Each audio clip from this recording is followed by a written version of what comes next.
The next one will be in September in Kingston, St. Andrew for St. Catherine, right? Gotcha. So this is mainly for the western part. I was badly hit by Hurricane Melissa. That makes sense. The Hanover, the Trelawney, the St. James, right? Nice, nice. Yeah. All right. Thank you so much, Thank Nadia. you for having me. Fabulous. The more you know. The more you know. MSMEs, let's do it. Yeah, man. Let's do it. Let's do it. So that was Nadia Morris, Executive Director at Public Procurement Commission. And we are going to, can you imagine, that's all the time that we have. Thank you for being here. Thank you. Having fun.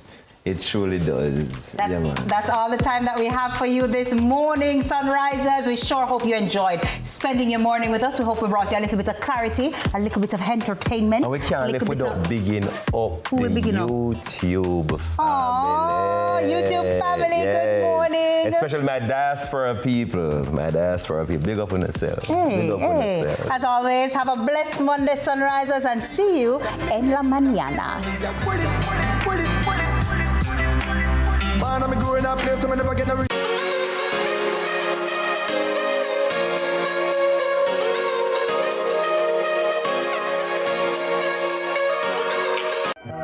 The greatest show on earth is here, and Fan Central goes into extra time for 39 days right throughout FIFA's Showpiece tournament, with a Pepsi in hand, of course. Catch the playbook with a tactical breakdown from our expert coaches. Come sit in our fan corner, where you have your say on the day's action. Fame or shame, who were the best or worst players of the day, and have a laugh as we share some of the best reactions on social media. After the final whistle, it's extra time. Fan Central Extra Time. 8 p.m. daily with 10 p.m. shows on select days where there are 8 p.m. match kickoffs. Fan Central Extra Time is brought to you by the Pepsi Football Nation, where fans make the rules. Football, better with Pepsi.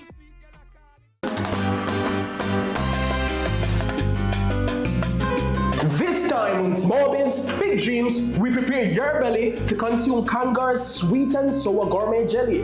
This is Small Biz, Big Dreams. Garfield Clark is the founder of Conga Farm, an agro-processing business that turns Jamaican Blue Mountain coffee into a range of value-added products. So I got started with about 5 acres of coffee farm. Of course, I was in some partnership with a family member. Things didn't went well, and so I decided it forced me to have to pivot. From there, I started with my experiment in the kitchen with the jelly. You know, I catch it, sometimes I don't catch it, and so it lead me to go to SRC, Scientific Research Council, who actually did some experiment, because coffee is not very easy to work with, and of course they formulated for me and everything, and they are the one who also manufactured all my products. Garfield says that the business grew out of challenges in coffee farming, leading him to experiment with new products and build a brand of his own. I didn't sell my first product until June 2023. And from there, the journey has been, the rest is history. So this is our Kamgar Sweet and Spicy Gourmet Jelly. And this product has been nominated for Observer Food Award 2024. This product, it's a great enhancer, meaning anything that doesn't taste good, you know, you can put it on it and it enhances the flavor. And we also have a coffee jackass can. All time something come back again, I can call it that way. Yes, so this now it's have the consistency of a jackass can, but it's not as thick as the original. It's much thinner, less flour, and more coconut with coffee and different spices in it as well. Today, Kamga Farms products are sold in several retail outlets, and Garfield is encouraging other entrepreneurs to stay compliant, seek support, and remain resilient. There are challenges. Every company, all the big companies come with challenges, you know, and it's not a smooth road. But once you adhere to the different rules and with also resilience, you can make it. The contact number is 876 876-337-8531. That's 876-337-8531. And you can find me on Instagram. My Instagram page is official_Kamgar Coffee. Or you can go online and look up for kamgarcoffee.com. Next week, we continue our quest to give entrepreneurs an avenue for success. But until then, for Small Biz, Big Dreams, I'm Kevin Black.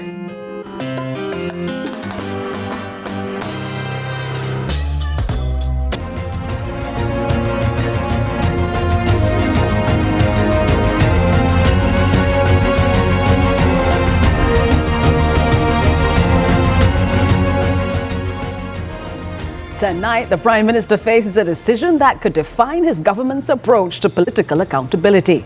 After describing aspects of the Integrity Commission's report into Minister Dr. Andrew Wheatley as troubling, Prime Minister Andrew Holness says he will meet with the minister before determining his next steps.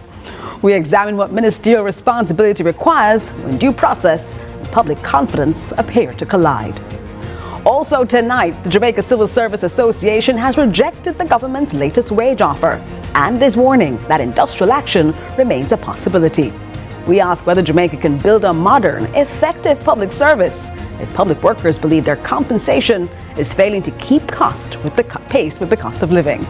Then, the 2026 PEP results are out and our pet babies are now going to schools. 90% of students have been placed in one of their preferred high schools, while the Education Ministry says there has been no major decline in the performance of students affected by Hurricane Melissa. Tonight, we look beyond the headlines to ask what these results really tell us about the resilience of Jamaica's education system. Plus, in our state of play, Britain faces political uncertainty, regional security remains in sharp focus, and the World Cup delivers stories both on and off the pitch. Belated happy birthday to all our fathers! I'm Jodie Ann Quarry, and this is Lead Story.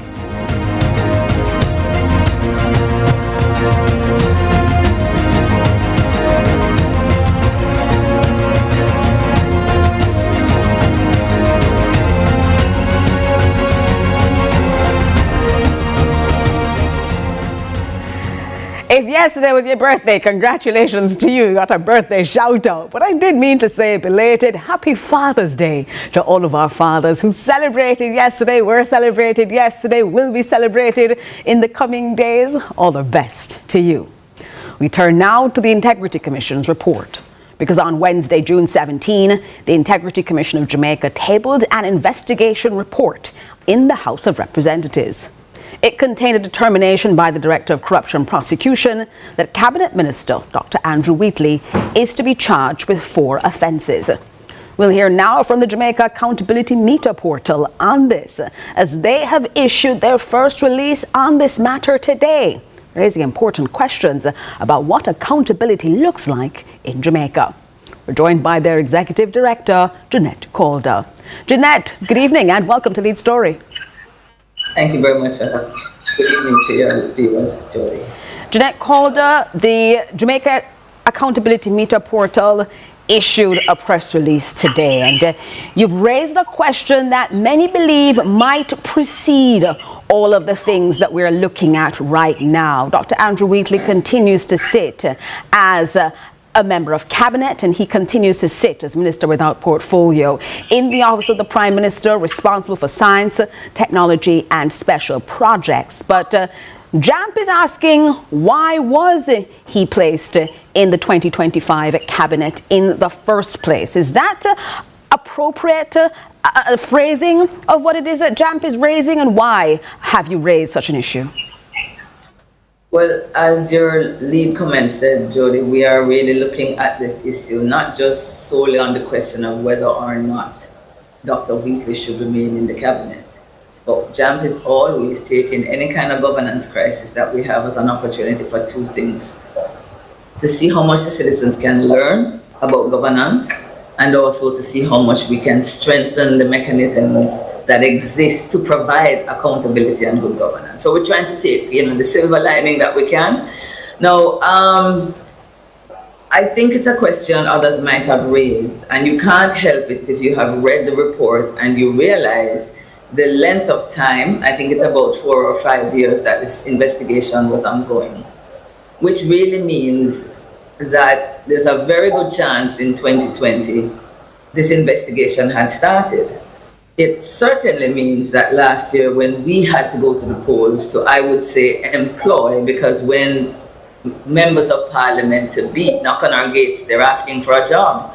So we really have said in 2020, and Jam took a position, Jody, in 2025, that we understand the whole basis for the gag clause, but when we're weighing the pros and the cons of it, we needed to recognize that there's a public interest test whereby it was unfair to us that the people of Jamaica are going to be hiring 63 new public officials. In 2020, we had an idea that 6 might have been under investigation by the Integrity Commission, and certainly in 2025, we knew there was around 13. So we think that there's something seriously inappropriate about asking the public to go to the polls to make a selection, not knowing which of the 63, or well, it's really 126, are under investigation. And the question is, if we knew, shouldn't we then be in a position to say, are you really passing a fundamental test of eligibility here? So that's where this is coming from. And this gag clause you're referring to is that the inability of the Integrity Commission to name individuals that they are investigating, and thus you, if I understand you correctly, not allowing for the public to know if this individual, when placed in positions of power, would be an appropriate choice? Correct. And as you will recall, this is a question that had been placed to the Prime Minister. And in all fairness, the Prime Minister is not clairvoyant. So therefore, his MPs would need to come forward and say to the Prime Minister, PM, I'm under investigation. That's not the best framework. And clearly, the Prime Minister and others thought this is something he ought to know, because when he was asked, his response was not, why should that matter to me? His response was, insofar as he has attempted to identify, he doesn't know who they are. Well, so one of the recommendations coming from this experience is to say, we get the whole issue, Jamaica and Jody, about why the reputational damage, the public perception might be damaging.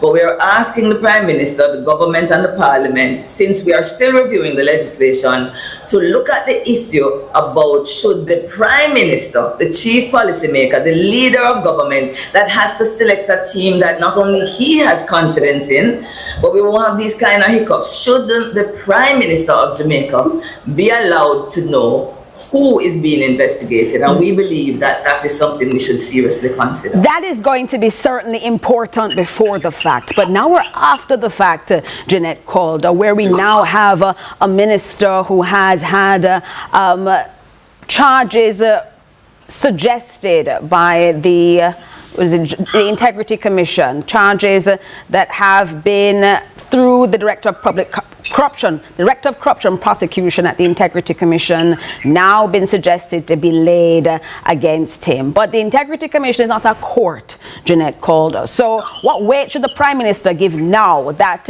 its findings are now public as to whether Dr. Wheatley should remain in office?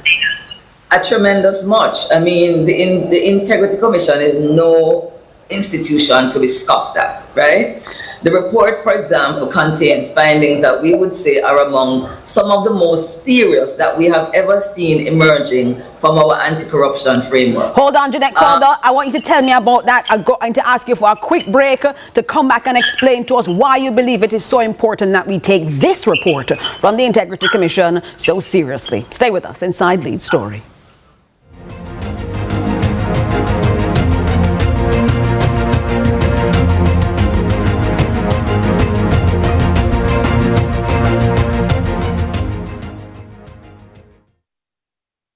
Eat it, drink it, applaud it. The 27th staging of the Jamaica Observer Tabletop Food Awards, the Caribbean's premier culinary event powered by MasterCard. takes place Thursday, June 25, East Lawrence, King's House. Our one-night-only evening of excellence in food creation, service and event decor is sponsored by Sagicor, Tasty, Tourism Enhancement Fund, Heineken, HL Automotive, The Best Dressed Chicken, Water, Appleton Estate, Rainforest Urban Development Corporation, Main Event, Island Car Rentals, Fire 105 FM and Edge 105 FM. Must be 18 years and older. Drink and live responsibly.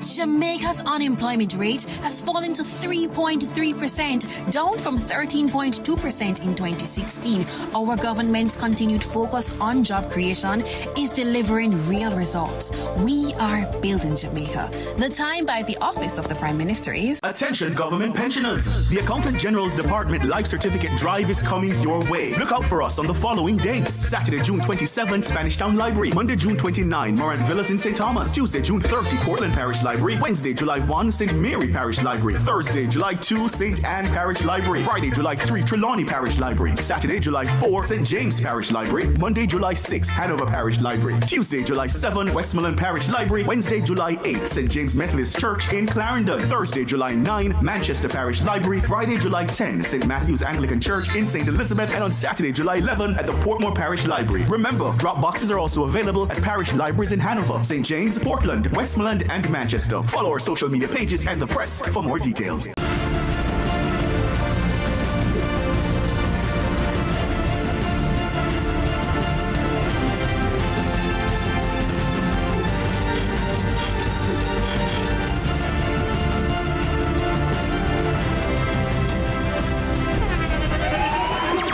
The internationally acclaimed On Stage with Winfred Williams. At a new time, Saturdays at 8 p.m. on CVM TV. So much more than entertainment.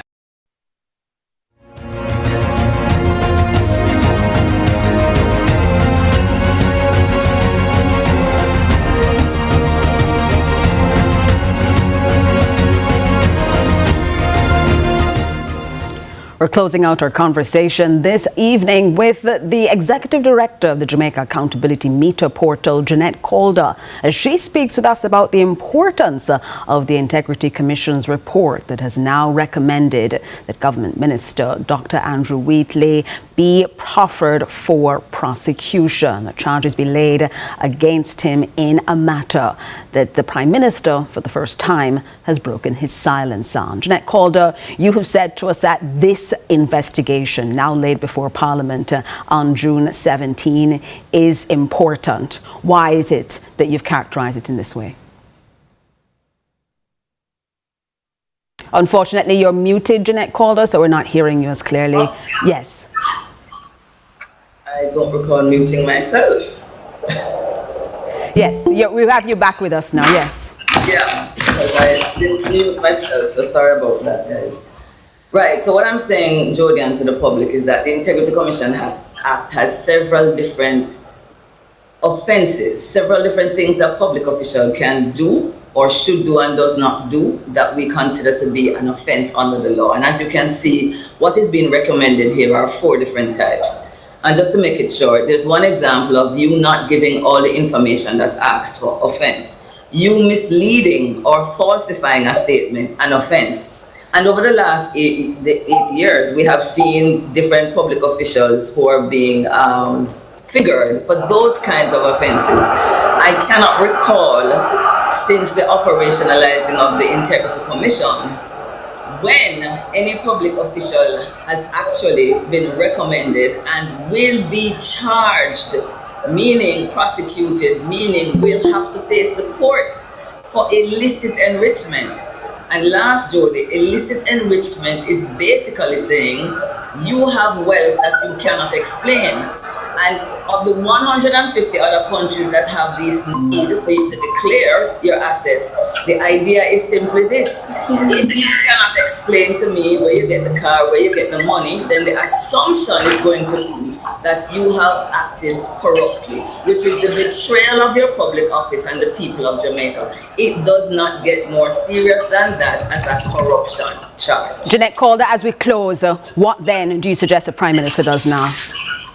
Simple. The Prime Minister should take a leap out of the Prime Minister's own precedent. In 2018, when there was no such charges, Mr. Wheatley resigned, and I'm sure after a conversation with the Prime Minister, we have had J.C. Hutchinson, I think, in 2020 for misleading the public about his spouse benefiting from a lease. We have had Floyd Green with conduct. None of these rose to the level of the charges that we're seeing here, and Dr. Holness supported the accountability and the sanctions that were levied against these ministers.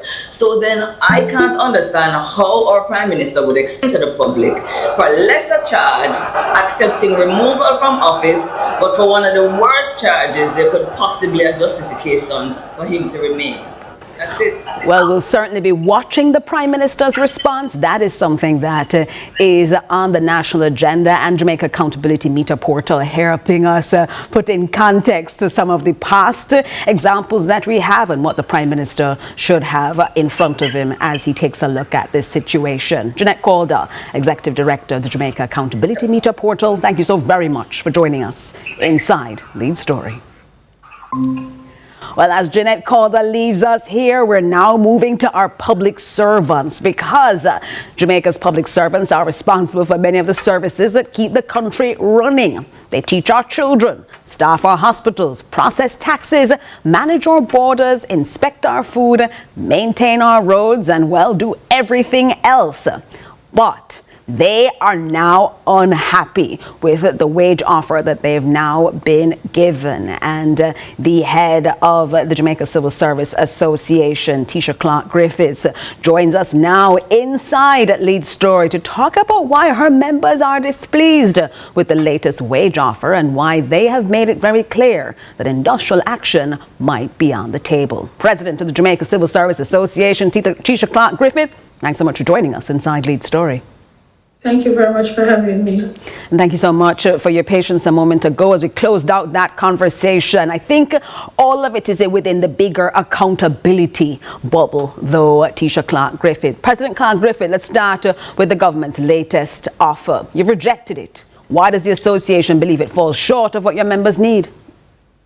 We have been trying to come to a settlement for wages from 2024 November. That was way before the Hurricane Melissa and all the other issues that were happening. In fact, we proposed 15% in year one and 10% in year two. That was what was proposed from 2024. Why? Because we believe at that time it was reasonable. Now, we recognize, given the fact that there are so many challenges that is facing the country, public servants are rational people. So what did we do? We asked for what the government tabled in Parliament in the fiscal policy paper for 2026, which is on page 21, $46.2 billion. That says in the book that is to be paid in retroactive salary to public servants, an increase and retroactive payment. That is what we're asking for, nothing else, nothing in addition. But that is the position that is taken right now by the government is with your 15% year one, 10% year two offer. They've come back 2025, 2028 saying 2% in year one, 2.5% in each of the following years. That seems quite distinct there and very far apart. And if you recognize that the JCSA and the trade union movement would have submitted a 2-year claim, and the government has counter-offered with a 4-year claim, we have not accepted that position either. What we are saying is we are submitting a 2-year claim to the government of Jamaica for public servants, as is customary. And why? Because we believe that also in the claim is the caveat that once inflation moved, the unions have a right to come back to the table to renegotiate public servant salary. On average, the inflation rate is 5.4%, as was stated earlier. 5.4? That is what the latest that I saw was 5.4. How then would you be offering 2%? What does that mean? It means that public servants their salary would have been in a deficit because now we're paying more and getting less. It does not make sense. So all we're asking for is what was projected in the budget for public servants, which is in round about 8%. Tisha Clark-Griffith, You're talking numbers here, and you're talking about the difference in the numbers that the government has put forward, the numbers that you have put forward coming out of that policy document, saying that is all you're asking for them in that 2-year term. But let's look broadly here. Is it simply about percentages being off, or is there a deeper frustration among public sector workers about how they feel they're being valued? Is the lack of commitment. And let us go to the fact that on our claim, we also look at productivity, as is bantered about. Yes, we want to be productive. Public servants are the nucleus that drive this society. All the policies that are implemented without public servants, they cannot be implemented, they cannot be actioned. So what we're saying is that let us have the conversation, let us close out on this negotiation. That is we're in the almost in the 15th month, which means that something that should have taken 3 months, because we should have concluded March 31st, 2025, So as of April 1, 2025, public servants in this country have not been receiving any additional increase in salaries, which is, by the way, part of our collective agreement. So what we're saying is, let's get back to concluding our negotiations. We look at several things. Concession, the resumption of concession for persons who, since 2022, would have been removed from the concession list, right? And those are still traveling officers. They are still expected to go there. We're talking about persons who are actively participating in recovery efforts for Hurricane Melissa. These are public servants who are on the front line. The same persons that were impacted significantly by Melissa, who have to continue to go back into a second hurricane season without themselves being in a position to take care of their families. Are asking for sacrifice in some services again, and we're saying, let's have the conversation, let's close out on this negotiation, let's be efficient, let's be productive, and let us get things going. The unions are eager to have this closure, but the government is not talking to us. Talk to us, close out. We have countered an offer that was placed on the table. Where are you in giving the approval? If you're not giving that approval, why? And if not, what is the counter offer? Let's have the conversation, and we're not getting that, and that's where the frustration comes in. That is where the frustration is. You have made that very clear, but you've also indicated that industrial action is a possibility. President Clark Griffith, how close are we to that point? Let's just say this.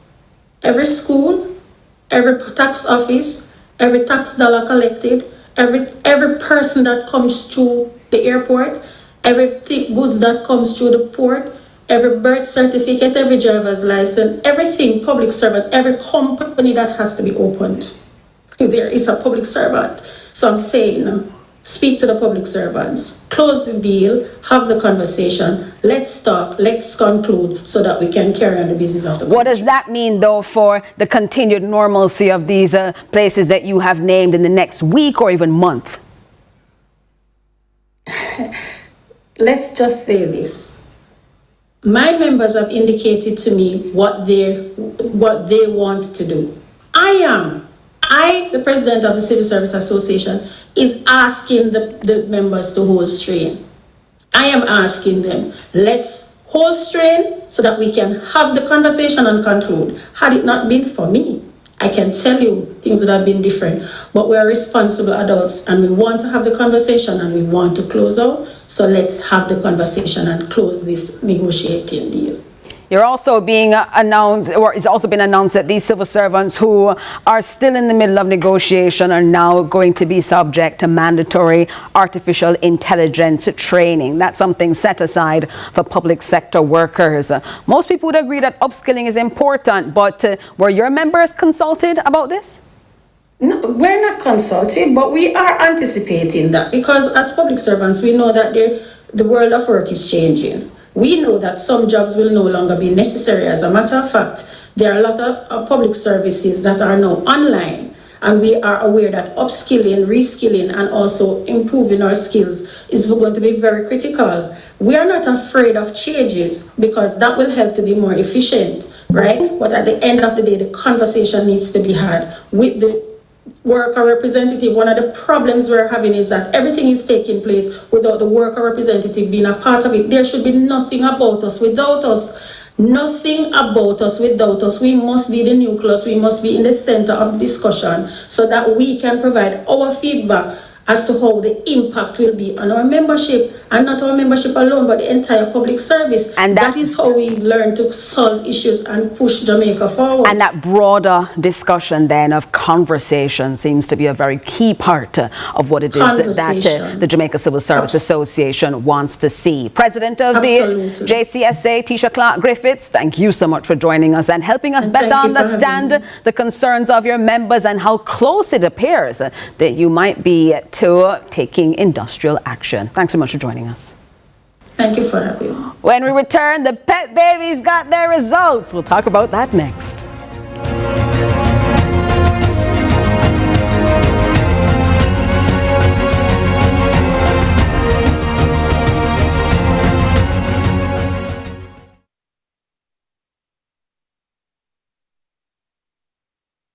Jamaica, make we do the right thing. Make we live good today for a better tomorrow. Talk it out. Don't fight it out. The time by the Ministry of National Security is 6:30. The greatest show on earth is here, and Fan Central goes into extra time for 39 days right throughout FIFA's Showpiece tournament. With a Pepsi in hand, of course. Catch the playbook with a tactical breakdown from our expert coaches. Come sit in our fan corner where you have your say on the day's action. Fame or shame, who were the best or worst players of the day? And have a laugh as we share some of the best reactions on social media. After the final whistle, it's extra time. Fan Central Extra Time. 8 p.m. daily with 10 p.m. shows on select days where there are 8 p.m. match kickoffs. Fan Central Extra Time is brought to you by the Pepsi Football Nation, where fans make the rules. Football, better with Pepsi. At Hawkeye, we work hard to develop state-of-the-art security solutions like our new Total Connect smart home automation system that gives you 24/7 access to control your appliances, lights, cameras, and doors using your smartphone, tablet, or PC. As the most trusted electronic security company in Jamaica, Hawkeye has the fastest response times to get to you when you need us most. Trust Hawkeye's Total Connect. Hawkeye, securing what matters most.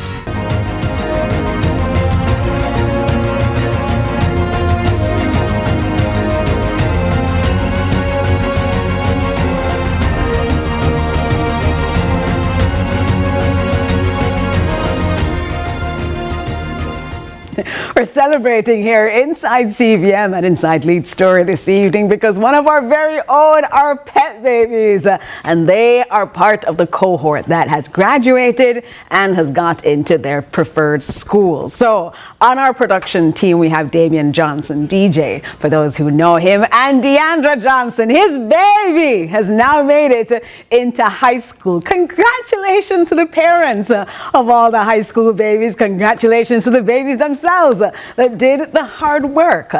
This morning, Education Minister Dr. Dana Morris-Dixon stood at Jamaica House and announced the results of the 2026 Primary Exit Profile, or PEP, examinations.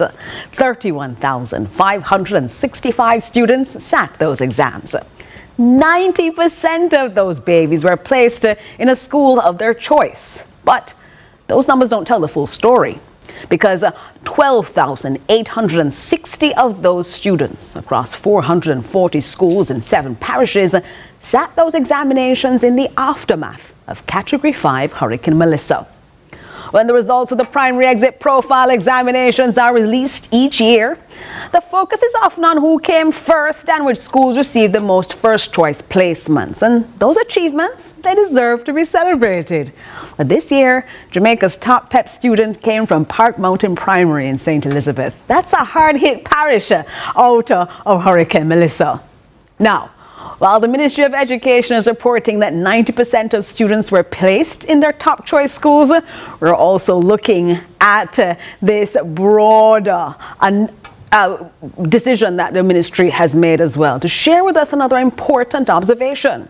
It says that there was no major decline in the performance of students who were affected by Hurricane Melissa. And that might be incredibly important, one of the most important stories to come out of this year's results. So we're joined today by two people who can put in context for us the lessons that we are taking from this. One, we're talking now to Myra Ho Chung, Acting Deputy Chief Education Officer with responsibility for examinations and assessment administration services at the Ministry of Education, and Mrs. Opal Smith Alexander, Principal of Sandy Bank Primary School in St. Elizabeth. Now, Sandy Bank is on the show today as an example of one of the schools that experienced significant damage during Hurricane Melissa, and we want to catch up with them. Good evening to you both, and thank you for joining us.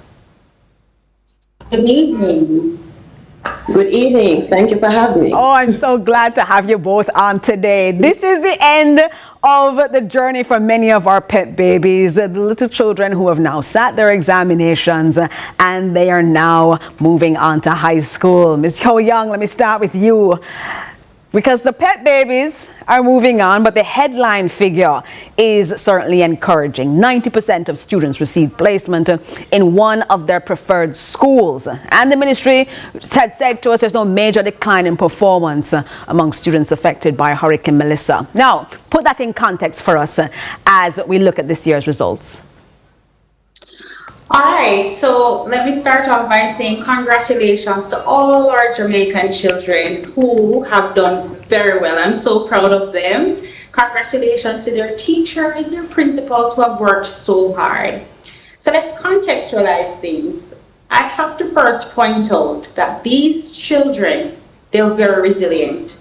We may forget this set of grade 6 students were in fact the very same set of students who, when COVID hit, they were in their last year of preschool heading over into primary school. So their first year in grade 1 was spent online, right? And they didn't get back into the formal space until grade 2. So this set of children, they've been through it. They've been through it. And then of course with Hurricane Melissa, particularly for our regions, 3, 4, and 5, the western end of the island, they had significant disruption to teaching and learning. But we're celebrating today, right? The children overall did well. I want to let Jamaica know that immediately after the hurricane hit, the ministry went into activating its education in emergency. We learned from COVID, and from that, some decisions were taken. So we had consultations with our principals, we had consultations with our PEP committee, and the decision was taken to reduce the number of examinations that these students would sit, but still ensure that we had those core components that would give us an indication of their performance. And what were the things that were left in the examination versus those that a decision had to be made that said, in order to allow for all the students across the country to face the same examinations, you thought that those could justifiably be removed? All right.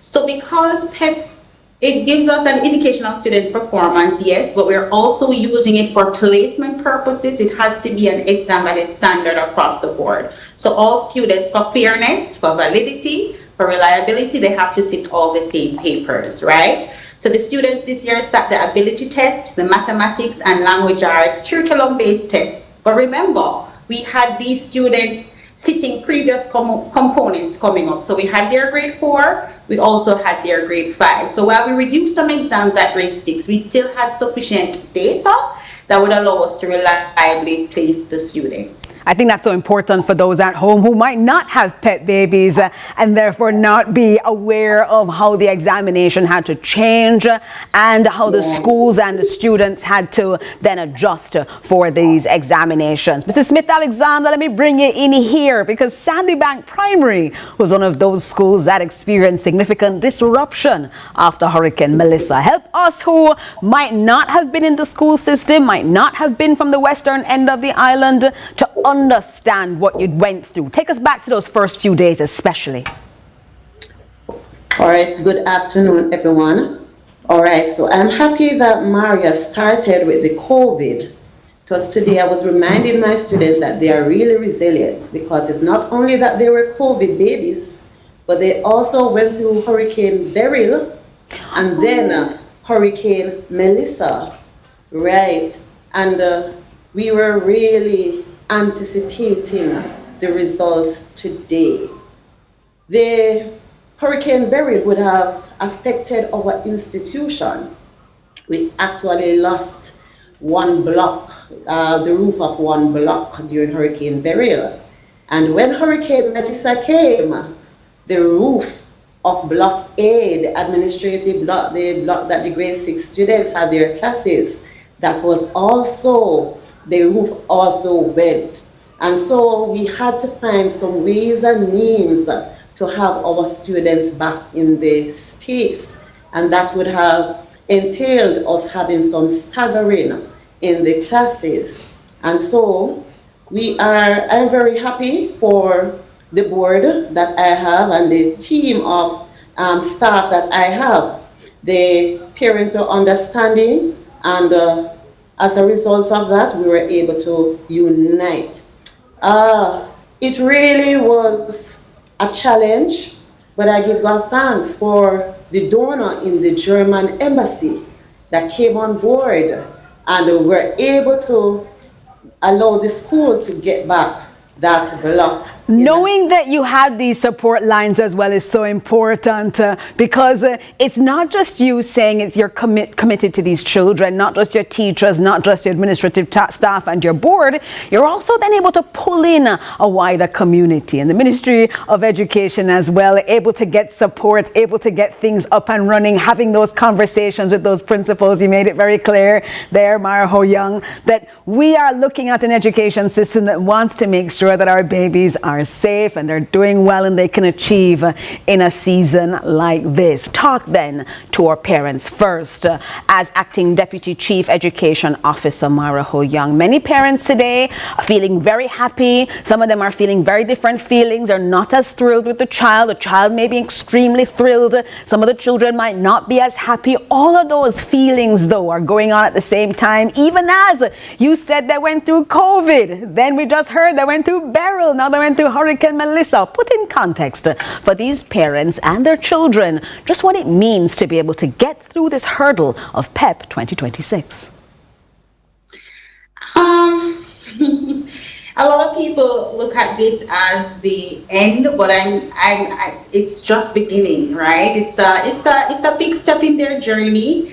And parents, I know some of you may be a little bit disappointed in terms of your expectations and what the outcomes are, but I want you to celebrate the wins that you're seeing. Remember, one of the key features of the primary exit profile is you're able to see how the child progresses as they move from grade 4 to 5 to 6. So maybe as we culminate all those grades, they may not have gotten into one of their schools that they preferred, but when you look at the gains that they have made, certainly that is something to celebrate. And so I want to encourage all parents today, hug up your children, give them some love and tell them that, listen, you will do well, right? God has a plan for you and it shall be well, regardless of where you're placed. I know it may seem not easy to accept these words at this time, but the children, they have done well and they will continue to be strong and they will continue to do even better as they move forward to this next leg of their journey. I think that's so important for parents to hear you say. Principal Smith-Alexander, for the students, for those tiny pet babies who went through all of these changes, did all that was asked of them, finally now have ended their exams. They went, phew! But now they have a new journey of high school to go. Talk to them now. Give them the encouragement that they might need. All right, so I am one of those parents, not just a principal, but my son was pleased. Oh, congratulations, Principal Smith-Alexander. In the school of his choice, yes. And so I saw the reaction of the students at my institution today, and they were ecstatic. Every one of them, they were happy. But I have persons who called me, their child or their children were in tears. And I say to these children, wherever you are placed, bloom. Bloom where you are planted. It is not the institution that you are placed, that will name you, will determine the outcome that you will have in the future. You can bloom anywhere that you are planted. And I want to encourage the parents. Yes, I want to encourage the parents. I did it this afternoon. I hugged my son very tight. I said, I am proud of you. And when his dad came in, his dad hugged him as well. I want to say to the parents, wherever your children are placed, encourage them. And I think that loving message there is for not only the students, but also the parents. We are proud of you. We have seen the work that you've done, and you have people like these who continue to be in your corner. Mara Ho Young, Acting Deputy Chief Education Officer, and Opal Smith Alexander, Principal of Sandybank Primary. Thank you both for joining us this evening, talking to us about the importance of the results and holding our parents and our children in our arms. Coming up next, State of Play.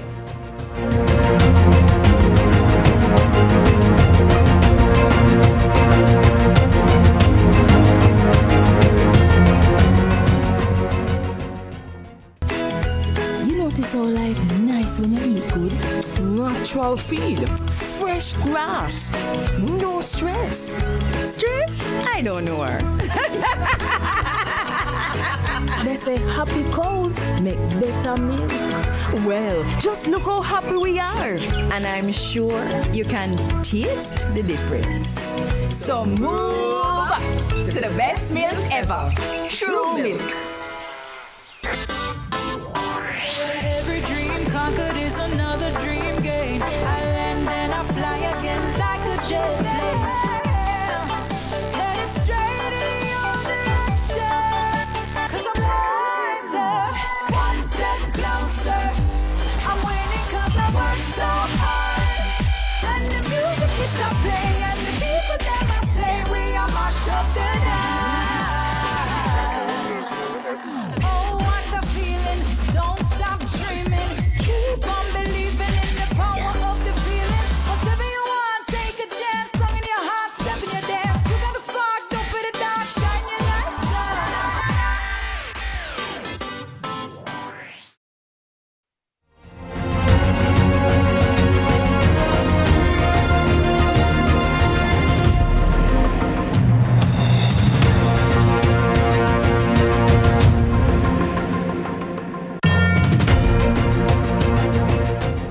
We're inside State of Play, and first, before we go deep into match tournament discussion, some things that, while I've been looking this way, have been going around the world. Now, first off, in Britain, Sir Keir Starmer this morning stood outside number 10 Downing Street and announced his resignation as Prime Minister and leader of the Labour Party.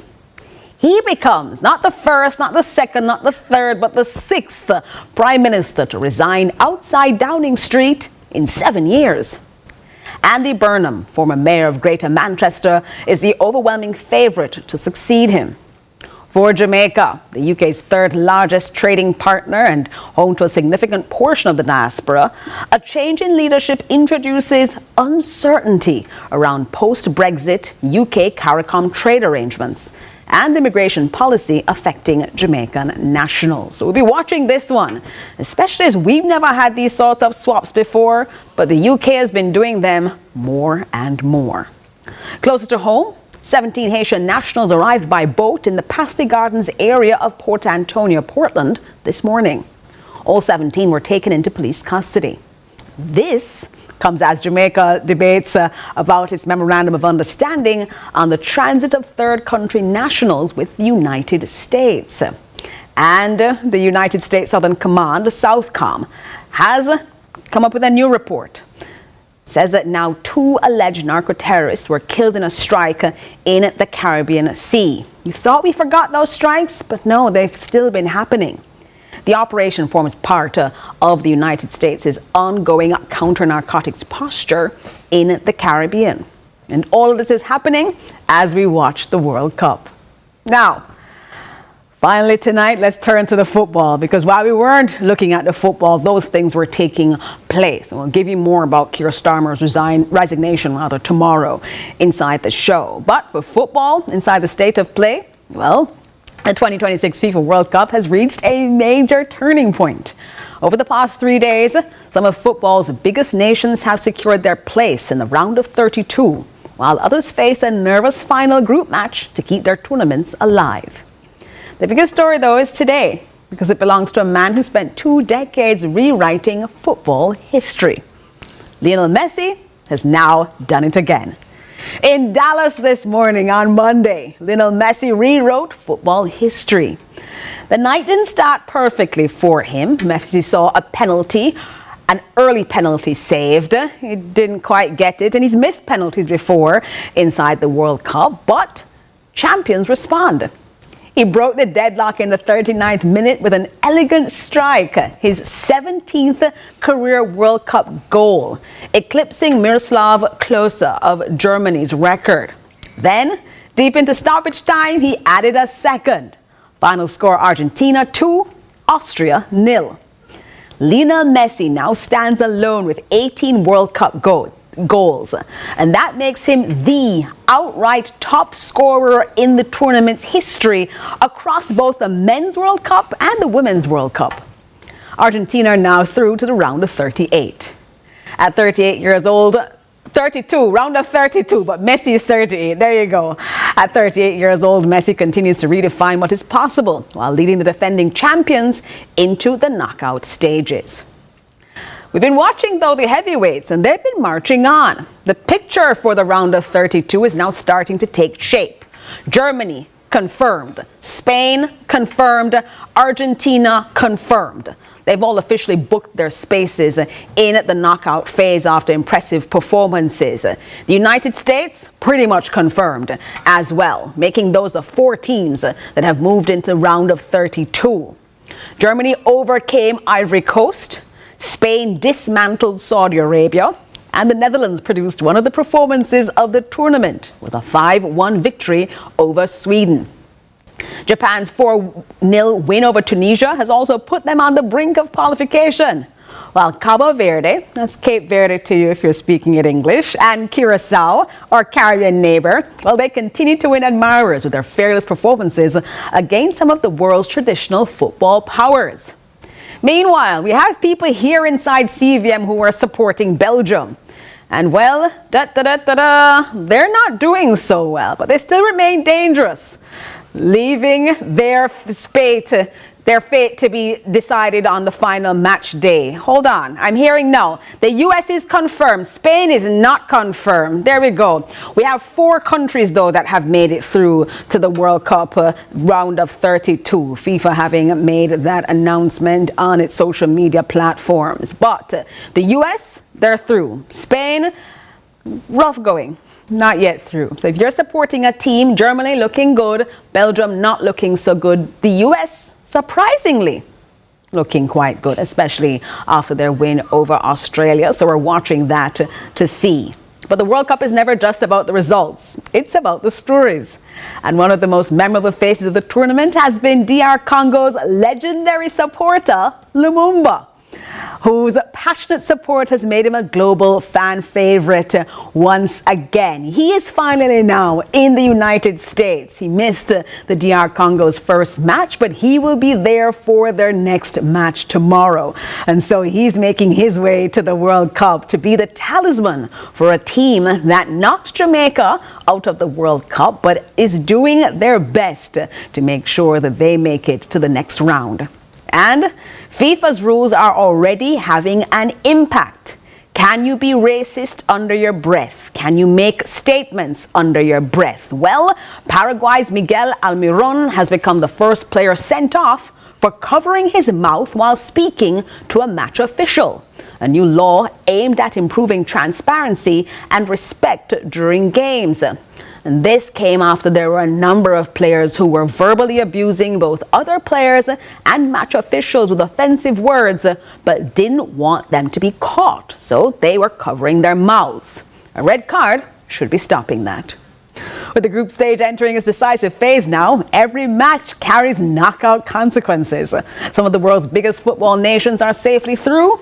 Others have 90 minutes left to save their tournaments. France's match, in fact, has now been paused, not only for a rain delay, but because of lightning strikes, and still not been restarted. But up next, we have Norway and Senegal at 7. Well, we'll continue to follow all the action here on Lead Story. We took you through all the news, but that's it that we have for you today. I'm Jody Ann Quarry, and on behalf of the entire CVM production team, thank you for watching Lead Story. Have a fantastic evening, and I hope you stay safe. Up next, CVM News.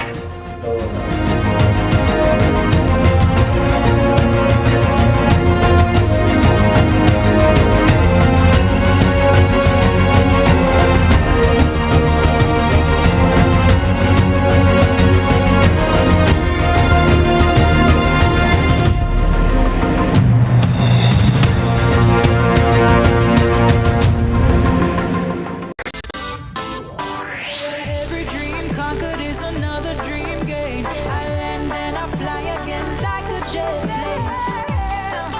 Headed straight in your direction, 'cause I'm wiser, one step closer. I'm winning 'cause I work so hard. And the music keeps on playing, and the people never say we are mash up the dance.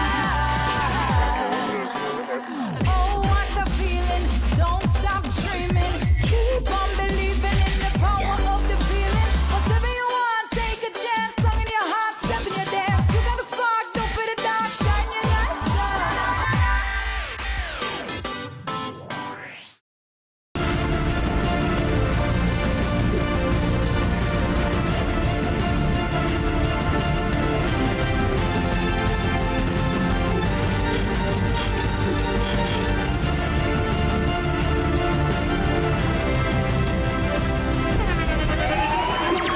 The internationally acclaimed On Stage with Winfred Williams. At a new time, Saturdays at 8 p.m. on CVM TV. So much more than entertainment.